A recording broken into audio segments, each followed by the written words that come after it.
আজ গোজা মুই রানমু হ্যাঁ এককালে গড় শুদ্ধ বেবাকে চারটে খাইবে। এই রান্দাটা অনেক রকমের রান্ধন যায়। তো আজ গুজেরম রানমু হেরম মুখ গড়ের বেবা কি পছন্দ করে।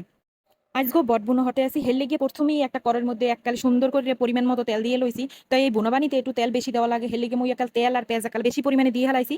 5-6টা নাহান পেঁয়াজ কুচে লইছি একাল সুন্দর মতো কাটি কুটে লইছি। এখন এই পেঁয়াজটা একাল ভালো মতো ভাজা ভাজা হওয়া লাগবে। তো এখন চিন্তা করলাম যে পেঁয়াজ ভাজতে ভাজতে হেল লগে আদা রসুনটাও দিয়ে হালাই যাতে আদা রসুনের একটা গন্ধ হেইটাও একালে চলে যায় সুন্দর মতো ভাজা ভাজা হয়ে যায়। লগে একটু নুন হালাই দিতে আসি যাতে একালে সুন্দর মতো সব জিনিসটা ভাজা ভাজা হয়ে যায় আর পেঁয়াজের লগে নুনটা হালাইলে পেঁয়াজটা একাল তরতরি নরম হয়ে যায়। যদিও পেঁয়াজটা এক্ষুনি নরম হয়ে গেছে হ্যাঁ একটু দিয়ে লইলাম মনের শান্তি। এখন একালে ইয়ে সুন্দর করিয়া চুলার জাল কমাইয়া লারি সারি লইতে আসি লগে দুইটা শাল আর এলাইচ লইতে আসি যাতে শালের আর এলাইচের ঘেরানটা একাল সুন্দর মতো বাইরে যায় আর একটু জিরের গুঁড়িও দিয়ে লইতে আসি। এর মধ্যে কোনো এখনো পানি পুনি মিলেই নেই সব একালে বাইজে বুঝে লইতে আসি। সুন্দর একটা ঘেরান বাইরে যাইতে আছে যেহেতু একালে শাল এলাচ জিরে আদা সব একসাথে দিয়ে ভাজা ভাজা হতে আসি এখন সুন্দর একটা ঘেরান বাইরে যায় তাই চিন্তা করছি একালে সব ভাজা হয়ে গেছে ঘেরান সুন্দর বাইরে একালে লাল লাল হয়ে গেছে তাই এখন এর মধ্যে একটু মশলা দিই যেটি বাহি আছে হেললে গিয়া মই দিয়ে লইছিলাম একটু গুঁড়া মরিচ আর দিছি হলদি। এখন একটু লাড়ি সেটি লইতে হইবে আর এটা বেশিক্ষণ চুলায় রাখুন যাইবে না পানি দেওয়া ছাড়া হেলে কিন্তু এককালে পুড়িয়ে যাইবে। সাধারণত এইসব মশলা দেওয়ার আগেই পানি দিই তাই আজকে একটু অন্যরকম রানতে আসি হেলে গিয়ে মই একটু মশলাটা হালকা জালে ভাজতে লইতে আসি হেয়ের পর একটু পানি দিয়ে এটা ভালো মতো কষামো। এটা যত কষামো সুন্দর ঘেরান অত বাইরিবে।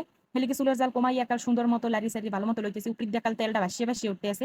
বট রানতে গেলে একটু বেশি পরিমাণেরই তেল ব্যবহার করা লাগে নয়তো বট খাইতেও ভালো লাগে না তাই আগে থাকতে মই এই বটটিকে সেদ্ধ মেদ্ধ করি একাল সুন্দর মতো কাটি কুটি লইছিলাম গুছাই লইছিলাম। তা হেই পরে এখন ইয়ে দিছি ডাললেই তো দেওয়া শুরু হলাম লাড়া সারা একালে ভালো মতো ইয়ে কষামো এই রান্নাটা রানতে বেশিক্ষণ কিন্তু সময় লাগে নাই। কিরপিন্নে কই এই জিনিসটা জোগাড় করার শুরুতেই বটটারে এককালে ভালো মতো সেদ্ধ করিয়ে এরপর এককালে সাইজ মতো কুচাইয়ে এরপর লইছিলাম তাই আগে থাকতে একটু নুন দিয়ে সেদ্ধ করে রয়েছি যার কারণে নুনটা কিন্তু বটের মধ্যে ঢুকে গেছে। হেলে গিয়ে এখন আর বেশিক্ষণ সময় বইতে লাগবে না চুলার দ্বারে একটু কয়েকবার লাড়া দিতে আসি একটু ভালো মতো কষাই লইতে আসি যাতে মশলাটা এককালে বটের মধ্যে ঢুকে মুখে যায়। বট্টা যেকালে এককালে সুন্দর কালার চলিয়ে হেকিলি বুঝবেন যে রান্দা হয়ে গেছে এখন আসলে রেখে কোনো লাভ নাই। এখন এককালে লাল টকটক কেসি নিতে আছে মুই একটুখানি পানিও দিয়ে লইতে আসি যাতে মশলাটা বটের মধ্যে একটু ভালো মতো ঢুকি মুখে যায় হেলে একটু লাড়াচাড়া দিয়ে লইতে আসি। জেদ না গো একটু পানিয়ে পানিয়ে এই যে রানমু একটু নরম হরিয়ে রানমু হেদ না গো পেরাই মানি খাইবে না আমাকে ঘরে।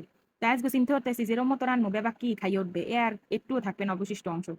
তাই আবার মুই ঢাকনাটা এখন উড়াইয়া এরপর একটু লাড়ি সেরিল মু তাই দেখতে আসি যে এইটার রং কিন্তু বদলাই গেছে পানি পুনি কিন্তু হুবাই গেছে এককালে ভাজা ভাজা হয়ে গেছে তেল ডাক্কাল ছাড়িয়ে দিয়েছে কোনো হানে এক ফোঁটাও পানি নেই। এখন কতটি পরোটা বানাই খাওয়া শুরু করবো তাই আজকের মতো আল্লাহ হাফেজ।